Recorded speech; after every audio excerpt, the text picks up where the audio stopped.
take this one first. How do we sort of dismantle what is and create change? I think Chicago leads the way in terms of a blueprint for what unions could and should look like. And there's no perfect model, but I think that there's a good blueprint there. You know, down to very specific things, like the current system in the union is that every district has a district representative, and everything is positioned very top down. So, you know, Mulgrew and his general top officers sort of make policy decisions.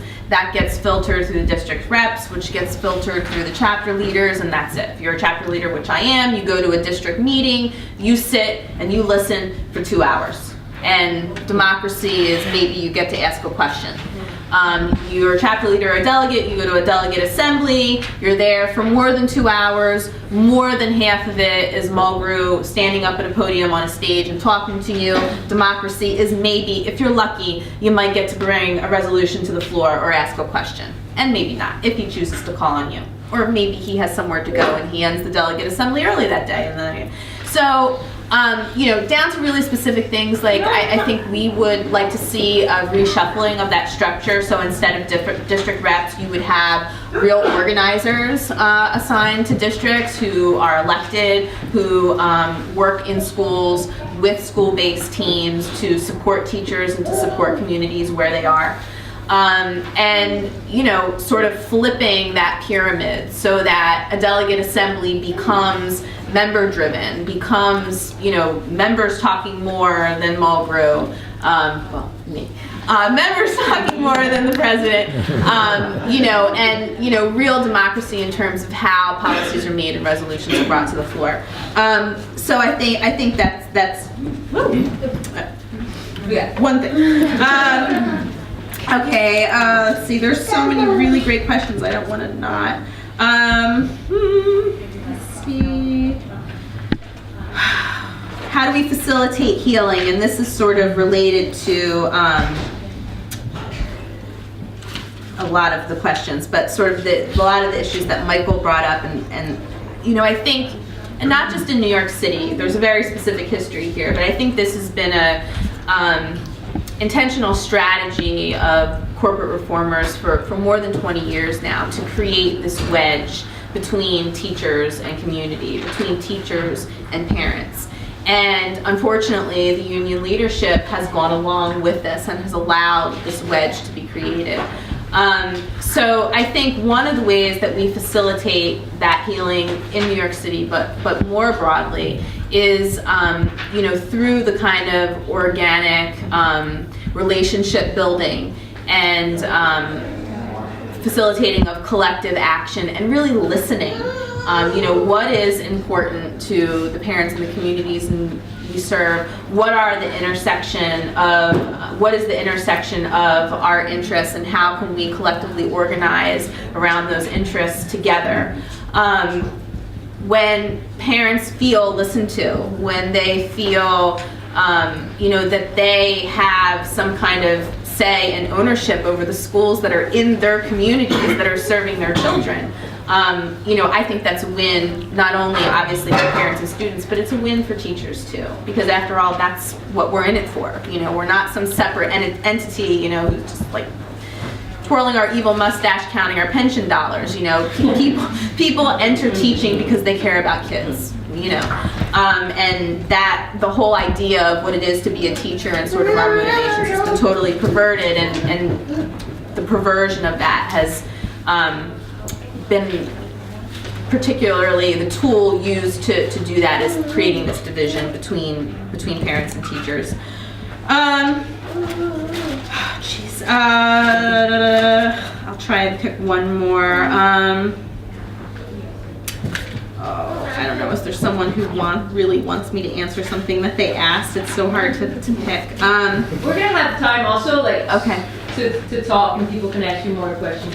Okay, you know what, I wanted to answer the suggestions of how to engage. I think one easy thing, and there was a great piece written by one of the more bloggers about this, is, you know, just posing the very simple, very typical campaign question: are you better off now than you were 3 years ago? And no matter how connected you are to your union, or how interested you are in politics, I think any teacher you ask, the answer to that question is going to be no. And I think explaining that our union is in the best position to advocate for our students' learning conditions and obviously our working conditions. And things have gotten unbelievably worse over the last 3 years, but certainly this has been a steady deterioration over the last 10 years, 20 years, 30 years. And what Unity Caucus will tell folks is that we just need a new mayor. Once Bloomberg is out, things are going to get better. This is not a New York City problem. This is a national problem. This is an international problem. There is a well-orchestrated effort to privatize public education, to break apart unions in general, but certainly public sector unions and certainly teacher unions. And so regardless of how you feel about a union, if you're in this for the kids, if you believe that public education is an integral part to our democracy and to our society, then the sort of only thing standing in the way of it being destroyed is our union. And the current leadership is not doing what they need to do to make that union strong enough to protect the public education that we believe our kids deserve. So, yeah.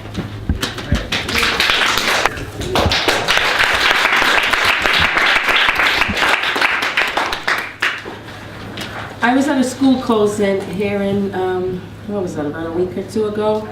And what was interesting to me is that the turnout to protest this was so almost non-existent. A few of the teachers came out, and we're on a campus, let me preface this by saying, with 4 schools. And of the 4 schools, there used to be a large school called Andrew Jackson High School.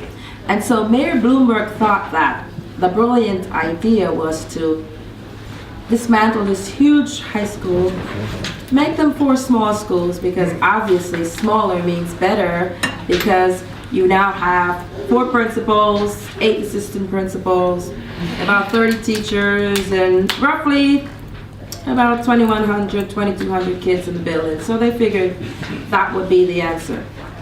Now, of those 4 small schools, 2 of them are now on the chopping block, with a third teetering on the edge of being closed too. So basically 3/4 of that building are, it's gonna be gone. And my school is the last one standing. But if we continue to not have kids, quote unquote, excel on the regions and improve our graduation score, basically all 4 schools are going down. Now, the problem that I see, ladies and gentlemen, is that when these things are happening, one of the questions that I heard, and I'm just looking over again, is how do we support people in these schools? I can tell you how I've been supporting people. I field phone calls every night from people who are in these closing schools who are talking about the feelings of being stepchildren in their own building. That the sense of they have beautiful computers, they have beautiful smart boards. Oh, I have a chalk and an eraser. That's really what I have. They have beautiful chart papers, they can use them. Oh no, we don't have that. They have wonderful textbooks. We don't have those either. Oh, and by the way, they have furniture that's in good working condition, Oh, we don't have that. Ours are falling apart. Ladies and gentlemen, it's obvious when you're in a closing school that you're now treated like second-class citizens, and you're treated like the stepchildren who are being forgotten. And it doesn't seem like anybody really cares about what's going on with the teachers, or what's going on with the kids. Teacher morale, way down. Morale of the kids, way down. And since they've decided to possibly close these 2 schools of the 4 in my building, one day we had 17 fights shortly after they made that announcement. The kids were angry, they were riled up. A couple of arrests. It's not making us happy. But the reality is, when you decide to close the schools, you're hurting the staff and you're hurting the kids. Who's looking out for them? Not the U of T, certainly not the mayor or the chancellor. And so what I find happening is, not only are you counseling the teachers, but you're counseling the kids. Because they're in a situation where they're not sure what's going on. I also met 2 parents literally crying. What am I gonna do?